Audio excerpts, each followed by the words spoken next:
So should you combine your finances as a married couple?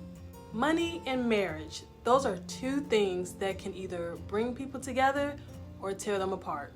That is one of the biggest financial decisions you'll ever make as a married couple, is whether or not to combine your finances or keep them separate. Some people say absolutely is like the only way, right? While others swear that keeping everything separate is the way to go. So what's the right answer? Let's talk about it. My personal opinion, I believe that for most couples, combining finances is the best strategy. And here's why. First is shared goals equals faster progress.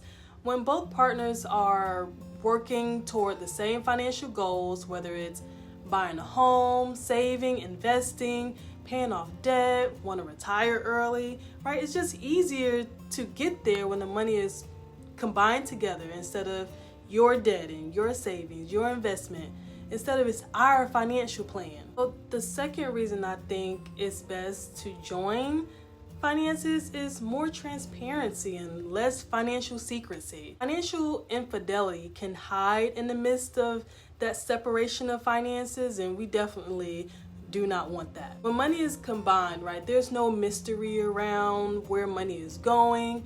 You know exactly what's coming in, what's going out, and there's no surprises there. This will build trust and accountability, right? We all love accountability partners. Now, the third reason I think it's a good idea is the stronger sense of partnership, right? You're married. Marriage is a partnership, it's teamwork, and your finances should be that way as well. When both of you all are managing one set of finances, it like reinforces the idea that you're actually in this together through the ups and downs, right? Remember those vows? Now, I just want to also say here that this doesn't mean that you can't have your own separate account for fun money. I know I have that. Or money you want to put aside for something personal outside of your joint family goals. It really just comes down to communication. The fourth one is just, it's easier to manage, right? The expenses and the budget, one household, one budget, instead of it being here and there. It simplifies everything from paying bills, saving for vacations, investing, right? When accounts are separate, there can be so much confusion about who pays for what, and which sometimes can lead to unnecessary stress. We don't want stress. No. Of course, with all the good things that I've mentioned, there's also some potential downsides to combining your finances as a married couple. Like, it's not going to be perfect. There are going to be some challenges in May, and one is different spending habits and money mindsets. Like if one person is a spender and one person is a saver, sharing finances can be a little tricky. You know, it really comes down to communication, compromise to make sure that both partners are heard, they feel understood, right? This could cause some issues within the marriage if it's not sorted out. Next one is the loss of financial independence. I struggled a little bit with this one. Some people just feel uneasy about merging everything together because they've been managing it on their own for years, right? If you've worked hard to build savings and your credit, it can be a little risky and a little scary to combine your income with other people. Well, with your spouse. Now, I've had some clients struggle with this one. Having unequal income, that can cause some tension. If one person makes significantly more than the other, there could be some resentment, whether it's about who contributes more or who's spending more.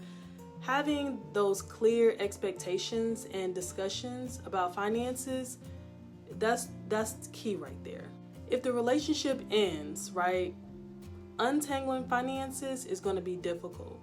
No one likes to think about divorce, right? But if it happens, separating finances can get a little messy.